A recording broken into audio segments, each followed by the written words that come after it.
Baik,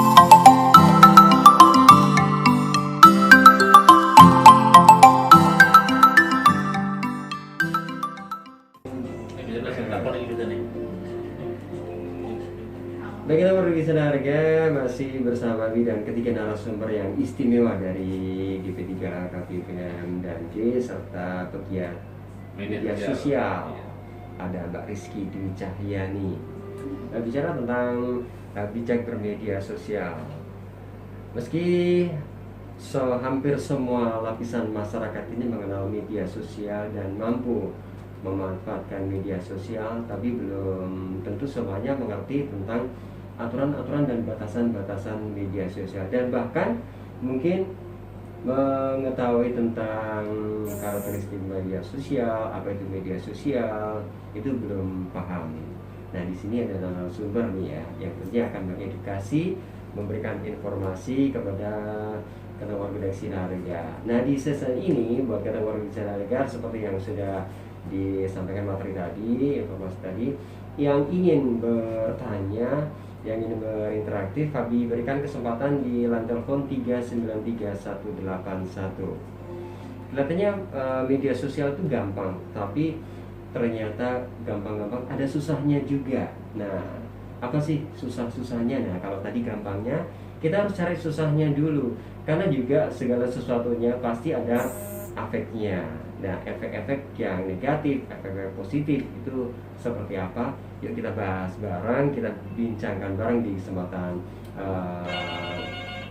siang hari ini. Tapi sebelum lanjut, kita sapa dulu yang ada di ujung telepon 3933181 dari Sinarga. Selamat siang. Halo. Halo, selamat siang. Selamat siang. Monggo, dengan siapa, di mana? Pak siapa? Pak Wening. Pak Wening. Pak Wening di mana Pak Wening? Wonosari. Monggo Pak Wening. Waduh. Jangan nama-nama Pak. Abi aja Pak. Iya, Pak Wening, monggo, mau tanya terkait materi apa bahasan kita nih ya, media sosial. Tadi saya mengatakan tapi kita pun jadi kira informasi yang terbaca ini memang terlihat positif kita dulu ada ya karena kekuatan informasi yang mungkin di luar atau kekuatan malah rasa anak ataupun orang tua pun mungkin bisa terbawa hal yang misalkan dari aspek mental, aspek bisnis, aspek apa itu banyak yang untuk kalau itu bisa adanya vendor dan bisnis itu ya. Oh iya. Tetapi jual online pinjam online. dari tempat itu. Oke. Terus kalau saya mungkin sebagai orang tua ini karena budaya yang kita kalau dia akan pulang dari itu karena ini banyak jadi tidak kayak ini lagi tidak penting jadi itu sudah tuan lebih tenang dengan apa kemampuan berpikir kita sehingga kita penting tidak tahu tapi kita juga memaknai zaman sekarang jadi orang tua yang berharap dengan mengerti media atau apapun bisa mengenai informasi dan atau yang rusak misalnya sekarang negara yang menguasai informasi dan teknologi itu hanya menguasai perang.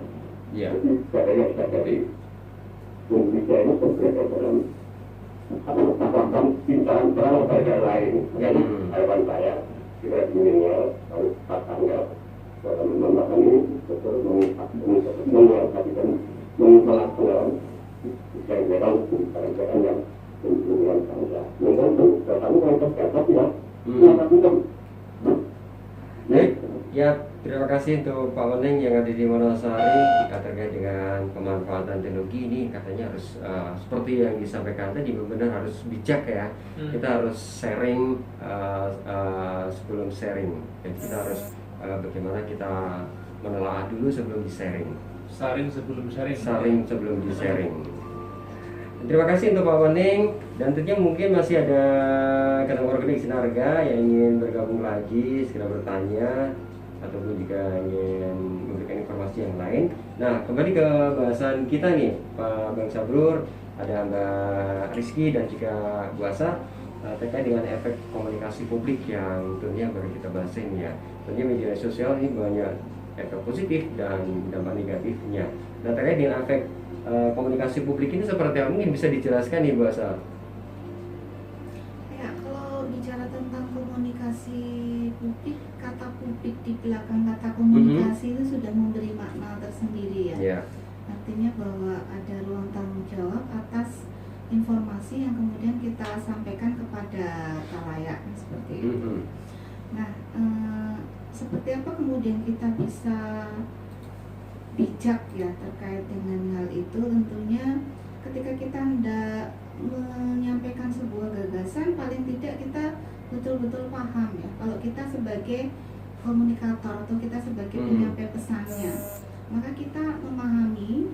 Kemudian juga karena kalau di media sosial itu kan nyaris tidak ada proses editing ya, jadi apa yang kemudian keluar itu tidak disaring. Artinya kita juga bertanggung jawab atas kualitas, atas kemudian validitasnya dari pesan yang kemudian kita sampaikan. Saya pikir juga benar banget tadi bahwa media sosial itu juga kayak dua mata pisau gitu ya. Di satu sisi memberikan efek positifnya, tapi di sisi lain juga ada banyak sisi-sisi lemahnya, apalagi ketika itu digunakan oleh kaum milenial. Nah, dalam konteks ini kalau kita cermati kan ada gap ya antara generasi milenial dengan orang tua ya, Kak. Tadi kan disampaikan oleh Pak Uning juga sekilas saya tangkap. Misalnya dari tren pilihan medsos saja lah. Kalau generasi muda tadi sempat juga berbincang sama Rizky ya. Jadi apa sih yang digunakan? Mungkin semuanya ngerti ya, Twitter, Line, kemudian WhatsApp, kemudian juga Instagram ya. Tapi kalau kita lihat pada generasi yang sudah tua atau ya generasi yang lebih ini kan, kalau rata pernah saya ikuti sesi itu paling banyak digunakan kan WhatsApp. Artinya itu salah satu yang kemudian paling familiar gampang di ini. Nah, ketika kemudian kita yang dalam tanda petik adalah generasi yang sudah lebih senior, ngertinya hanya WhatsApp misalnya, atau mentok-mentok Facebook. Nah, sementara misalnya yang milenial tuh pakainya Line, pakainya Twitter. Nah, ini kan sudah memicu satu pintu untuk kemudian efek negatifnya tadi muncul ya, karena kemudian komunikasi antar generasi itu jadi tidak nyambung ya.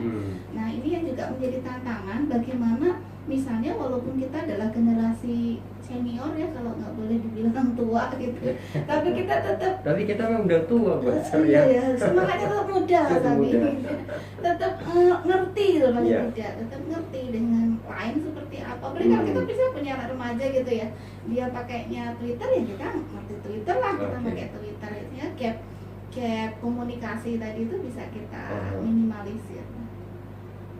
Oke, terima kasih Bu Asar ya. Katanya tadi terkait dengan bagaimana bijak bermedia sosial, harusnya kita dari awal itu bisa memberikan edukasi bagaimana kita bijak bermedia, harusnya ada literasi. Nah, betul. Dari Mbak Rizky terkait dengan literasi kepada kaum milenial yang memang banyak pilihan ya di media sosial, seperti disebutkan Bu Asar, dari WhatsApp, YouTube, web, Line dan sebagainya. Ini punya persentase sendiri di kalangan milenial. Nah, tentunya hal ini juga harus dibekali dengan literasi media, bagaimana kita bisa mengerti tentang pemanfaatan teknologi ini. Bahkan juga harus dipahami bahwa sudah ada undang-undang tentang ITE, bagaimana agar kita tidak terjerumus dengan kemudahan teknologi ini, justru kita menggunakan sembarangan. Nah, dari Mbak Rizky sendiri terkait dengan edukasi, memberikan literasi kepada sebaya dan juga kepada anak-anak yang paling rentan nih ya, karena sekarang ini anak SD, anak TK bahkan sudah bisa memegang handphone dengan gadget, YouTube dan sebagainya. Nah, kontrol dari itu mungkin dari kaum milenial ini bisa mengedukasi seperti apa nih Mbak Rizky? Kalau saya sendiri kan di rumah saya masih punya adik ya. Nah, di itu kalau penggunaan media sosial dia mesti saya pantau, karena orang tua saya masih tidak menggunakan media sosial, jadi saya yang memantau gitu. Terus Terus kalau misalnya dia mendapat informasi karena kebiasaan, dia jadinya kalau ada informasi, mbak ini bener nggak gitu. Terus saya suruh dia juga pemahaman tentang membaca itu kan penting gitu. Penggunaan koma dan titik itu kalau misalnya beda sedikit itu udah berbeda arti gitu kan. Apalagi anak kecil juga masih gampang terpengaruh juga, apalagi sama teman-temannya gitu. Dan ya itu saya memberikan informasi-informasi yang penting kepada adik saya gitu, untuk menggunakan cara memahami tulisan-tulisan itu yang benar itu seperti apa. Oke. Diawali dari keluarga. Nah, berkembang ke masyarakat, ke komunitas. Itu upaya dari pegiat media sosial Mbak Rizky seperti apa? Sharing ke teman-teman gitu. Kalau misalnya mereka dapat informasi juga, terus kalau misalnya ada yang kurang pas, nanti saya bisa mengatakan ini kayaknya bukan begini deh, ini tuh yang benar begini gitu. Jadinya mereka juga wajar. checking juga. Oke, terima kasih Mbak Rizky. Nah, kepada Bang Sabrur nih ya, terkait dengan kontrol dan juga bagaimana melakukan pendampingan kepada keluarga dari tupoksi DP3 terkait dengan edukasi bermedia sosial yang bijak. Ini mungkin ada program selain tadi disampaikan Bu Asar ya, bagaimana memberikan edukasi ke masyarakat dan seperti lomba buat milenial. Mungkin ada juga nih selain sasaran dari milenial terkait dengan bagaimana bijak bermedia sosial dalam institusi keluarga nih Mas Bang Sabrur. Memang semenjak ini pandemi ya, Mas Abdi, itu fungsi ataupun peran dari media sosial itu sangat penting sekali. Ya, kalau dulu kita harus tatap muka ketika sebelum masa pandemi, tapi hampir dua tahun ini ya kita jadi berubah cara pertemuannya, yaitu kita lebih banyak menggunakan tadi itu media sosial ya, seperti WA ataupun YouTube dan Facebook mungkin. Tapi terutama memang kalau untuk kader-kader, untuk pendampingan keluarga dengan WA tadi, kita juga sering ya, kita kan pasti di setiap wilayah punya grup-grup ya, buat saya pada grup WA, grup itu, gitu. Kita di sana kita men-sharing materi-materi penyuluhan ya kepada kader. Nanti kader juga nanti men-forward ya langsung kepada binaannya ya, kepada kelompok-kelompok kegiatannya. Ya kita pasti tidak henti-hentinya menyampaikan edukasi ya, tidak hanya tentang KB ya, tidak hanya tentang KB, tidak hanya tentang bagaimana menggunakan alat kontrasepsi, tapi juga bagaimana kita memberi tip-tip untuk mengasuh balita, remaja, lansia dan lain sebagainya. Dan tentu juga termasuk datanya adalah bagaimana kita mengajak masyarakat untuk bijak dalam bermedia sosial. Saya pernah ya memberi wanti-wanti kepada kader saya ya di tingkat Kapanewon saya itu, waktu itu memang sedang banyak tadi kasus bunuh diri gitu kan.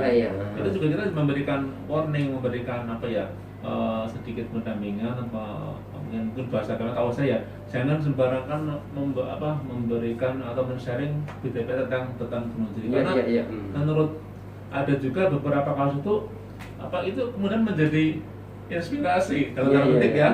Oh ternyata seperti ini modelnya, akhirnya terjadi juga hal yang sama gitu kan. Saya pernah dengar dari Pak Wage ya, Pak Wage sekarang jadi lurah mana itu ternyata kadang-kadang berita ya yang tidak ditangkap oleh orang lain itu malah sebagai kayak contoh begitu kan, aku ya bisa melakukan ini ya, itu akhirnya menjadi pemicu untuk melakukan hal yang sama. Jadi mungkin tidak setiap orang menerima dengan persepsi yang sama terhadap suatu informasi gitu.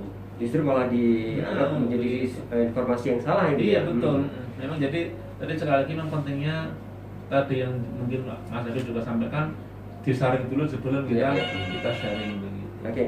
Sebelum dilanjut Bang Sabrur, kita sapa di telepon. Dari Senarga, selamat siang, halo. Selamat siang. Ini dari siapa nih ya? Saya tahu ini. Saya tahu ini. Oh, bukan toh.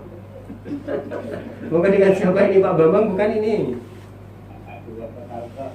Ya? Oh, nggak perlu tahu katanya Bu. Ya kita tanya loh, siapa nanti yang mau tanya?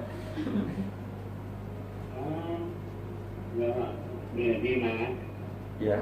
Mendengarin. Oh, mendengarin. Dari Pak siapa dulu ini? Bambang. Oh, Pak Bambang. Benar kan? Pak Bambang kan? Aduh, Pak Bambang.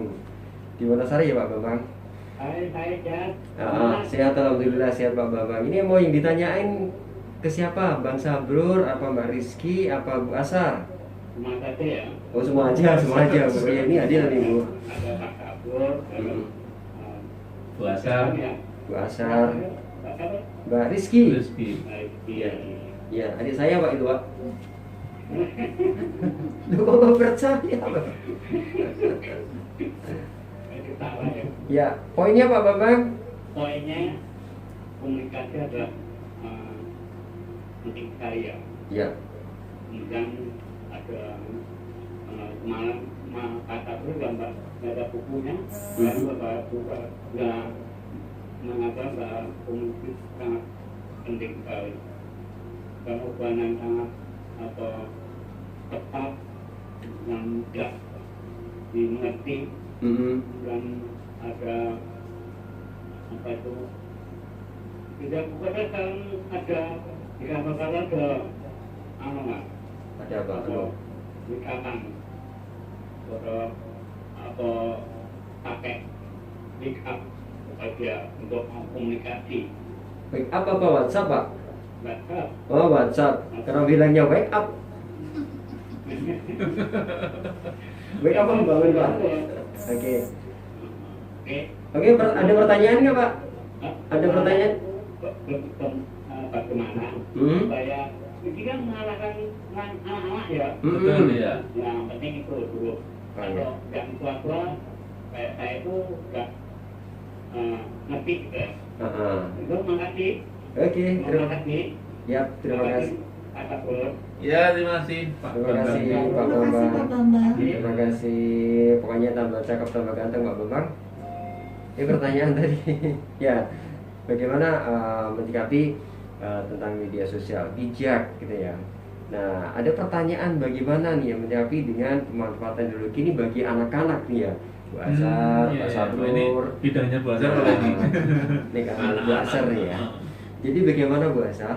Iya. Menyikapi tentang pemanfaatan teknologi khususnya bagi anak-anak. Ya, kalau kita sebetulnya ada kurikulum BKBHI ya, Bina Keluarga Balita Holistik Interaktif, yang salah satu isi kurikulum itu adalah bagaimana melakukan pengasuhan anak di era digital. Jadi di situ ada panduan-panduan yang kemudian diberikan, jadi kayak kurikulum pembelajaran.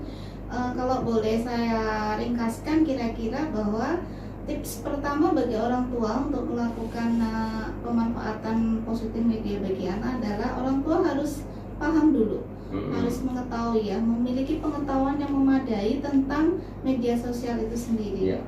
Kemudian yang kedua, memiliki regulasi, aturan atau juga pola pengasuhan di keluarga pada anak-anak yang itu disepakati terkait pemanfaatan media sosial ya. Kemudian yang selanjutnya adalah melakukan rule ya, aturan pada penggunaan media sosial dengan melihat pada yang pertama usia anak, kemudian yang kedua pada karakteristik anak, kemudian pada tingkat keperluan dan kemanfaatan, dan tentu saja tetap dilakukan monitoring dan pengawasannya. Jadi kalau misalnya anak umurnya masih di bawah 2 tahun ya kira-kira no ya, sama sekali nggak boleh di media sosial ya. Kalau misalnya dia di TK perlu, nah misalnya kira-kira batasnya berapa, 1 jam misalnya gitu. Nah itu ada kemudian di kurikulum itu yang kita berikan panduannya, dan masuk juga kontrol. Jadi kapan sih kemudian anak-anak itu boleh memiliki HP sendiri misalnya, kapan itu masih dalam batasan orang tua. Kemudian misalnya mode anak itu dalam pengelolaan anak orang tua, itu hal yang kemudian penting untuk dipahami, dimengerti dan dimiliki sebagai skill pengasuhan atau parenting pada orang tua. Oke. Jadi ada poin-poin penting nih ya Bu Asar ya terkait dengan apa tadi BKBHI. Nah, utamanya adalah orang itu harus ngerti dulu TI gitu ya, baru. Tapi sekarang ini banyak orang tua yang nggak ngerti Bu. Nggak ngertiin anak loh ya. Ya anaknya YouTube kan orang tua buka Ya, YouTube aja maksudnya nggak gini, bisa kan ya. maksudnya gini, nggak ngertiin anak tuh gini, nggak ngerti TI. Bu beliin HP dong, nah gitu kan, nggak mau ngerti, pinjam boleh, bukan itu ya artinya ya. Jadi harus paham tentang TI, bagaimana memanfaatkan. Jadi kalau orang tua sudah paham, memberikan edukasi kepada anak itu lebih mudah Ibu ya. Dan juga tadi ada pola, kemudian juga aturan batasan itu ya usia. Nggak terasa ini waktu ternyata sudah berada di penghujung nih, sudah beralih di program acara Bu. Tapi ternyata kalau ngobrol asik gitu nggak terasa waktu cepat berlalu. Tapi yang namanya cinta itu tetap selalu ada itu ya. Hanya cinta terhadap sesama, cinta kepada anak gitu kan, itu paling penting itu ya. Jadi membina sebuah keluarga yang sejahtera. Nah sebelum kita closing nih ya, mungkin dari Bang Sabrur, kemudian ada Mbak Rizky mewakili milenial, dan juga dari Bu Asar ini memberikan pesan closing statement di perbincangan kita di siang hari ini terkait dengan bijak bermedia sosial. Mungkin dari Bu Asar dulu. Ya, saya pikir media sosial menjadi sesuatu yang selain kepentingan, kebutuhan juga yang sehari-hari dekat dengan hidup kita ya. Nah, menjadi bijak adalah ketika kita sadar bahwa kita adalah pribadi dewasa maupun remaja mandiri ya. Remaja atau pribadi dewasa mandiri adalah dia yang bertanggung jawab atas apapun yang dilakukan, siap atas resikonya, termasuk juga dalam bermedia sosial. Jadi mari bermedia sosial dengan bijak dan bertanggung jawab. Oke. Poin pentingnya adalah bermedia sosial dengan bijak dan bertanggung jawab. Jadi ketika kita punya kesalahan, kita harus bertanggung jawab gitu ya. Nah, untuk biar kita tidak memiliki beban hukum, beban sosial nih, kita harus saring sebelum sharing dulu. Jadi apa yang kita publikasikan itu sudah menjadi berita konstruktif yang baik gitu ya Bu ya. Oke. Nah dari Bang Sabrur, nanti bisa memberikan informasi closing statement di pagi di siang hari ini Bang. Ya terima kasih Mas Abi dan juga para pendengar semuanya. Saya mungkin dari sedikit berpandang agama ya Mas Abi ya. Jadi di agama itu ada disebut istilahnya itu apa itu amal jariah. Amal jariah itu apa? Amal yang apa itu ganjarannya ataupun mungkin sebaliknya malah mungkin dosanya bisa terus berlanjut meskipun apa itu sudah lewat kita lakukan atau mungkin barangkali itu sudah mati begitu kan. Nah ini bisa juga terkait dengan media sosial ini. Kalau kita memposting hal-hal yang baik ya, mengandung nilai positif, nilai edukatif, bahkan mengajak kepada kebaikan, itu kalau diterima oleh orang lain, diamalkan, dianggap sesuatu yang bermanfaat, berarti dilaksanakan, kita dapat nilai positifnya juga, baik di dunia atau mungkin nanti di akhirat gitu kan. Kita juga mendapatkan kebaikan, dan ketika kita mati pun kita mendapatkan kebaikannya. Dan sebaliknya ya, ketika yang kita posting itu hal-hal yang negatif ya, yang mungkin malah mengarah kepada apa kejahatan, kriminal atau mengajak orang untuk berbuat tidak baik, itu juga kita akan kena dampaknya juga. Bahkan mungkin bisa kena dampak hukumnya kayak ada ITE yang nomor 28 itu kan, ada juga undang-undang kita hukum pidana juga ada di situ ya. Jadi kita tidak berhati-hati sharing yang mungkin malah bernilai negatif dan juga bisa mengajak orang untuk melakukan hal yang negatif ya, itu akan kita kena dampaknya juga. Maka sekali lagi kita biasakan posting yang negatif, yang positif di sharing dulu, dilihat dulu siapa yang akan menerima atau membaca pesan kita, sehingga kita juga bisa mendapatkan dampak ataupun nilai imbal balik yang positif juga ke depannya begitu. Sehingga nanti dengan berita-berita yang positif itu semakin bisa memberikan pemahaman masyarakat ini semakin lebih baik ini ya. Bukan berarti bahwa men-share informasi yang baik bukan berarti baik nih ya, tapi harus yang benar-benar baik. Karena biasanya orang nge-share berita baik belum tentu baik di anggapan orang lain. Niatnya baik, tapi ketika diterima orang juga sebaliknya begitu. Justru malah kita yang dibully Pak, gitu ya. Saya ngasih inspirasi yang baik ke orang lain, malah justru kita yang dibully, gitu kan? Tahu ya Bu Asar ya? Iya. Nah, semoga ini menjadi pencerahan nih buat semuanya. Dan terakhir nih Mbak Rizky ya, sama adiknya lupa terus saya nih ya. Ya, Mbak Rizky mungkin bisa berikan pesan nih buat kaum milenial tentang terkait dengan bijak bermedia sosial. Menurut saya yang sudah saya terapkan ini dasarnya tuh ada dua, pemahaman diri sama proteksi diri. Jadi kita harus memahami dulu apa itu media sosial dan seluk-beluk media sosial itu bagaimana. Kalau kita sudah paham, pasti kita nantinya bisa memproteksi diri kita. Ini informasinya ini benar apa enggak gitu. Jadi kita tidak gampang terpengaruh informasi dari luar yang kebenarannya itu tidak tahu gitu. Iya.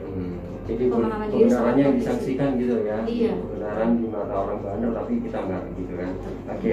Yang pasti adalah bagaimana bijak bermedia sosial, 2 poin penting ya Mbak Rizky, memahami dan kita juga harus tahu proteksi diri. Oke, terima kasih Mbak Rizky, terima kasih Bu Asar dan juga Bang Sabro rekan di studio untuk berbincang terkait dengan informasi bijak bermedia sosial. Semoga kita bisa ketemu lagi, berbincang lebih banyak lagi dengan topik-topik yang lain.